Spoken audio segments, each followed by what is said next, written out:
बोलो कृष्ण बलराम की। यहाँ से वृंदावन गोवर्धन की स्टार्टिंग तय हुई है सबकी, 4 धाम की, ब्रज 84 कोस की। जब बंसी बजाते थे ना भगवान, तो गोपियों का श्रृंगार उल्टा सीधा हो जाता था। जब गोपियाँ आती थी ना कृष्ण के पास में, तो उनका देखता ना, तो लाल वाला तो यहाँ लगा देती थी, काला वाला यहाँ लगा लेती थी। तो जब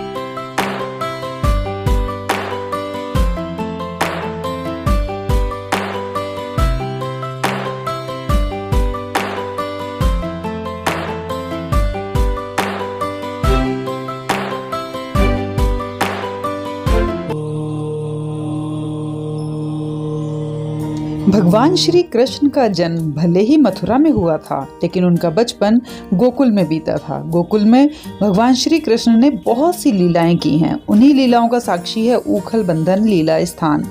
कहा जाता है कि इसी स्थान पर माँ यशोदा ने बचपन में भगवान श्री कृष्ण को ऊखल से बांधा था, और आज भी वह ऊखल इसी स्थान पर मौजूद है, जिसका दर्शन करने के लिए हम जैसे कृष्ण भक्त दूर दराज से आते रहते हैं। तो चलिए हम चलते हैं इसके अंदर, और सामने ही हमें दिखाई दे रहा है एक बहुत छोटा सा प्यारा सा मंदिर, जो कि बताया जा रहा है हमारी जमुना माता जी का। तो सबसे पहले हम करते हैं जमुना माता जी के दर्शन, और फिर हम बताते हैं आपको यहाँ के बारे में आगे की कहानी।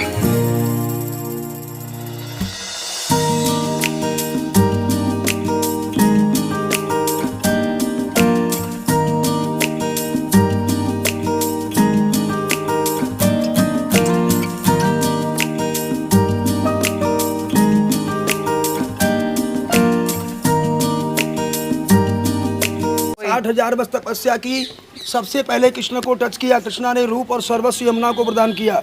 ये भक्ति का मेडिसिन स्टोर है। सब लोग ऊपर हाथ करो, बोलो यमुना कृष्णा, यमुना कृष्णा, कृष्ण यमुना, कृष्ण यमुना। ये मेडिसिन दे रहा हूँ, राधा कृष्ण नहीं बोलना है, पहले यमुना कृष्ण बोलना है। तब तो इनके 2 भाई यम और शनि आपको डिस्टर्ब नहीं करेंगे और कृष्ण तुम्हें लूटेगा नहीं। प्रणाम करो। और आगे बढ़ते ही जमुना मैया के मंदिर के पास में ही है ये हवन कुंड, और हवन कुंड से बिल्कुल पास में ही सामने दिखाई दे रहा हमें नंद बाबा का मंदिर। तो देखिए नंद बाबा की मूर्ति कितनी सुंदर बनी हुई है। जय हो नंद बाबा। कन्हैया लाल की। कृष्ण ने गोकुल में जन्म लिया, तुरंत योग माया को निकाला, माँ के पास सुला दिया और यहाँ से गई मथुरा, तो वहाँ विष्णु को भगा दिया। जब बसुदेव जी वापस लेके आए तो लोगों ने मथुरा लिख दिया। इसलिए प्रभु प्रेम को अंतर में रखा गया है, सुरक्षा के कारण। अच्छा अच्छा। और अब चलिए आपको दिखाते हैं राधा कृष्ण का वह स्थान जहाँ पर वो प्रथम बार मिले थे। उसको प्रथम मिलन स्थली का नाम दिया गया है। जय हो, जय श्री कृष्ण। वो उस साइड है। यहाँ 2 पेड़ों का उद्धार किया यमला अर्जुन का। अच्छा। यहाँ कुबेर पुत्र थे जो 3 किलोमीटर बड़े थे हाइट। ये श्री राधा कृष्ण मिलन हाँ, स्थली। जब ये पेड़ गिरने के बाद अच्छा अच्छा अच्छा। तब ये राधा दामोदर जी हुए। ओके, आ जाओ।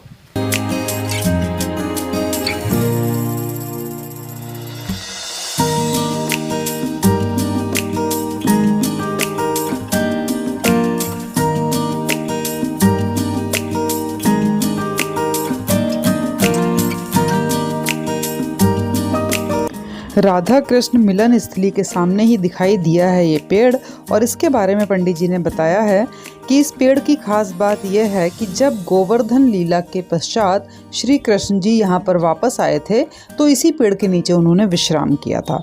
और कहते हैं कि इस पेड़ के 4 परिक्रमा लगाने से हमारा 4 धाम की यात्रा मानी जाती है। ये एक चला जाता है ना, एक पेड़ ये पहले निकलता है, और कृष्ण भी टेढ़े थे ना, ये भी टेढ़ा ही निकलता है, और फिर ये सीधा हो जाता है, फिर दूसरा टेढ़ा हो जाता है, ये हट जाएगा, ये पहले आ जाता है। इस पेड़ की 4 परिक्रमा लगाने के बाद अब हम आपको लेकर चल रहे हैं उस जगह पर जहाँ पर स्थित है वो ओखली, जिससे बांधा गया था हमारे नटखट कृष्ण कन्हैया जी को।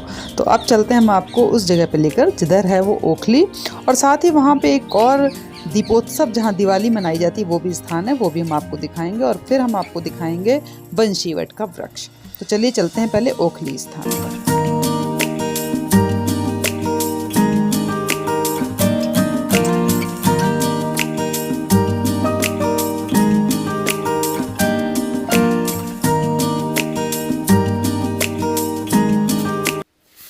प्रतीक्षा प्रयास के बिना भगवत प्राप्ति नहीं होती। गोविंद गोकुल में हर पल में हर युग में लोग ढूंढ रहे वृंदावन गोवर्धन में। गोविंद रहता गोकुल में, जैसे प्राण नाभि में रहते हैं। ये स्टार्टिंग पॉइंट है ब्रज का, यहाँ स्पेशल आने से। और यहाँ के बारे में थोड़ा सा बताने के बाद पंडित जी ने हमें दिखाई वो ओखली जो जुड़ी हमारी कृष्ण जी से। स्टार्टिंग पॉइंट है। यहाँ प्राणनाथ सूक्ष्म में वास करते हैं। ये उखल बंधन है। जंदघर ऐसा था जो 7 किलोमीटर बड़ा था, छोटे छोटे बने हुए हैं यहाँ। ये उखल है प्राणा। ये दामोदर आरती है जो कार्तिक में गाई जाती है।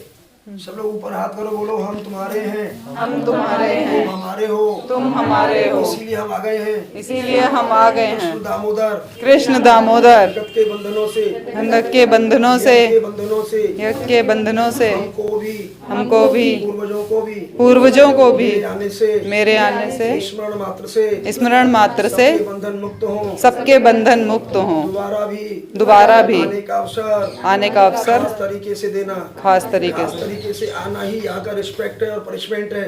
घुमक्कड़ों को यहाँ कोई रिस्पेक्ट नहीं है, इसीलिए यहाँ पर ये नहीं लेके आएंगे।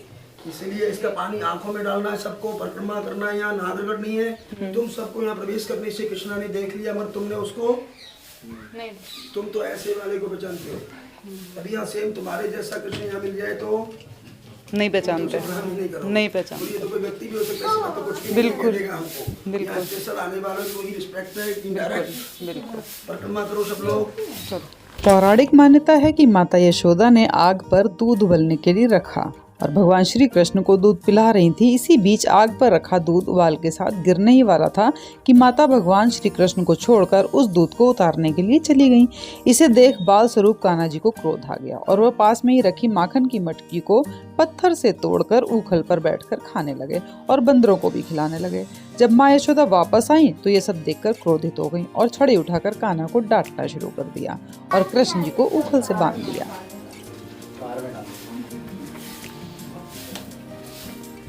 थैंक यू बोलो, थैंक यू बोलो, कृष्ण थैंक यू बोलो।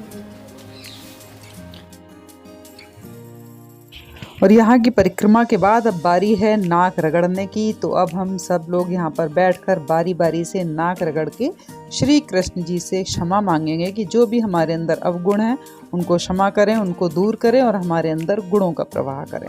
जय श्री कृष्ण। और दोस्तों यही वो जगह है जहाँ पर यमला अर्जुन, जो कि अपने पूर्व जन्म में यक्ष थे और कुबेर जी के बेटे थे, उनको मोक्ष प्रदान किया था कृष्ण जी ने।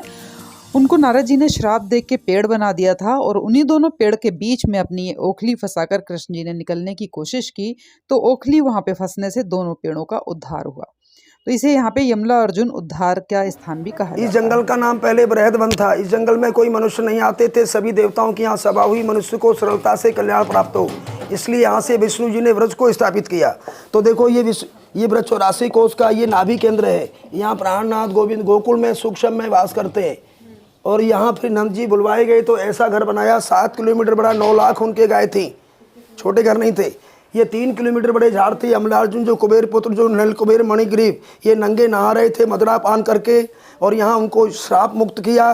कृष्ण को भी यहाँ बंधन किया। ब्रह्मा शंकर को यहीं नाग रगड़नी पड़ी। और यहाँ स्पेशल आने से भक्ति मिलती है। घूमने वालों को यहाँ कोई रिस्पेक्ट नहीं, इसलिए इसको सिंपल भी रखा है कि यहाँ सोने का होता तो सभी स्पेशल आने की चेष्टा करते कि हम यहाँ पहले जाएंगे। और ये इसी प्रकार से इसको लिखा है, सत्य गोपनीय है, प्रभु और प्रेम को अंतर में रखा गया है। और यहाँ आने से बंधनों से मुक्त हो जाते हैं, पूर्वज भी तर जाते हैं। स्मरण मात्र जन्म कर्म बंधन। बोलो कृष्ण बलराम की। यहाँ से वृंदावन गोवर्धन की स्टार्टिंग था हुई है सबकी, 4 धाम की, ब्रज 84 कोष की। ये ऊखल है जो कश्यप मुनि थे, इनको विष्णु जी ने स्टैंड के रूप में ऊखल बना के भेजा था कि तुम कृष्णा का स्टैंड करना। तो जब कृष्णा ने मटकी तोड़नी थी तो उस समय कृष्णा ने कहा कि आइए कश्यप। तो ऊखल स्वयं चल के आया और जब स्टैंड किया, कृष्णा ने मटकी तोड़ी तो मैया को आवाज़ हुई। डंडा लेके भाग रही थी मैया, देखो ऐसे भागते भागते पकड़ लिया। और दीपावली का दिन था तो 9 लाख गाय की रस्सी भी कम पड़ गई थी बांधते हुए। तब इसी कृष्ण को इसी से बांधा था। तब यहाँ पेड़ गिराने के बाद सब ये लीलाएं विस्तार हुई है ब्रजमंडल की। ये विश्व का केंद्रम गोकुल है जो प्राणनाथ या गोप निवास करते हैं। और यहाँ के बाहर ही देखिए यमला अर्जुन का जो उद्धार किया जिन पेड़ों का, उनको चित्रित करते हुए ये चित्र बने हुए हैं। और ऊपर ये बोर्ड लगा हुआ है जो भी यहाँ पे दान दक्षिणा वगैरह का डिटेल लिखा है इस पे। और इसके पास में एक छोटा सा यशोदा माँ का मंदिर बना है जहाँ पे दीपावली पे स्पेशल पूजा की जाती है लक्ष्मी जी की और गणेश जी की। तो ये एक तरीके से गणेश लक्ष्मी का पूजा स्थल कह सकते हैं हम इसको। और इसके ऊपर लिखा हुआ है माँ यशोदा पूजा स्थली। और अब दोस्तों हम चलते हैं थोड़ा इस मंदिर के बैक साइड में, पीछे की तरफ, जहाँ पर स्थित है हमारा गोपी का बंशी वट। गोपी वंशी वट पेड़ जिसे कहते हैं। तो अब हम चलते हैं आपको लेकर उस साइड में, जो कि थोड़ा सा मंदिर के बैक साइड जाने पर पड़ता है। चलिए चलते हैं।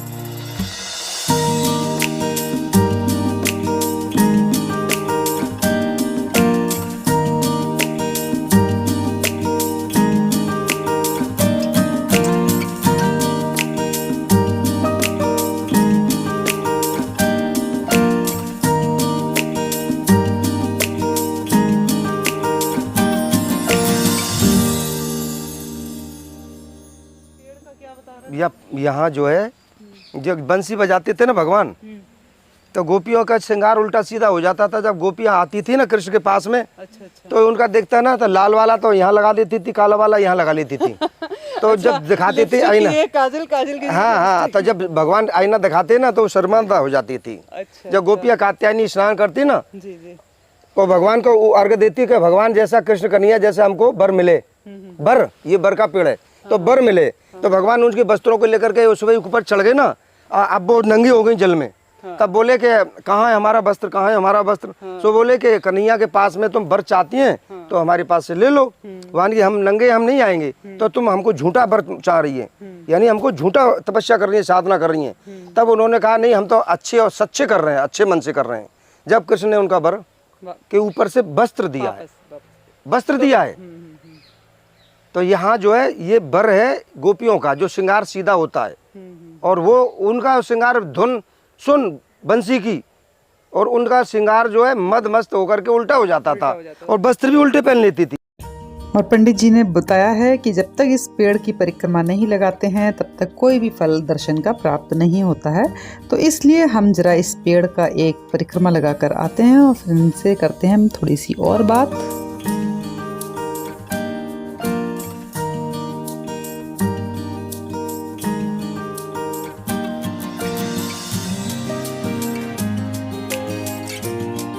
ठाट को छोड़ दिया था, और यहाँ रेत में और संतों का मार खाने के लिए और कच्चा सूदा गर्मी में, बरसात में, जाड़े में, आंधी तूफान में सह करके और कृष्ण को पाया। अच्छा, गोपी बंशीवट अलग है और बंशीवट अलग है? बंशीवट अलग है। अच्छा, वो कहाँ पे बंशीवट? वो बंशीवट है भांडिल वन में। भांडिल वन में मिलेगा वो, जो राधा वाला है। जो राधा वाला। हाँ, ये गोपियों वाला। ये गोपियों वाला। ये गोपियों का बंशीवट है और राधा का बंशीवट। हाँ, तो राधा का तो तुमको 100 जन्म के बाद में मिलेगा, और ये गोपी वाला तो पहले जन्म में मिलता है। जैसे ABCD सीखते हैं ना, अच्छा, सीखते हैं ना, ये ABCD सिखाने वाला है, ये कृष्ण को मिलाने वाला है। सही है। और जो मिल जाते हैं फिर उस बंसीवट को देखते हैं, फिर वो राधा वाले, वो राधा वाले को देखते हैं बंसीवट। इसमें ही? हाँ, अभी जन्माष्टमी पे आ जाती है हर साल। अच्छा, ये जमुना जी बहती थी यहाँ। और फिर इधर से पानी आगे कहाँ जाता है? ये तो भरती रहती हैं, खोलती रहती हैं, जब मिट्टी पड़ती है तब सूख जाती हैं, और बाकी से थोड़े आगे चल के रुक जाती हैं। जब भगवान श्री कृष्ण इस स्थान को छोड़कर गए थे तब अपनी गोकुल की सारी गायों को इसी स्थान पर दान देकर गए थे, इसलिए यहाँ पर गौदान का विशेष महत्व है। और दोस्तों, इस स्थान की ऐसी भी मान्यता है कि जो लोग अपने घर में कार्तिक महत्तम करते हैं वो लोग इस स्थान पर आकर दीपदान करते हैं तो उनका कार्तिक महत्तम पूर्ण हो जाता है। तो दोस्तों, अगर ये वीडियो अच्छी लगी हो तो प्लीज़ वीडियो को लाइक कीजिएगा, सब्सक्राइब कीजिएगा। जय श्री कृष्णा, जय श्री कृष्णा, जय श्री कृष्णा।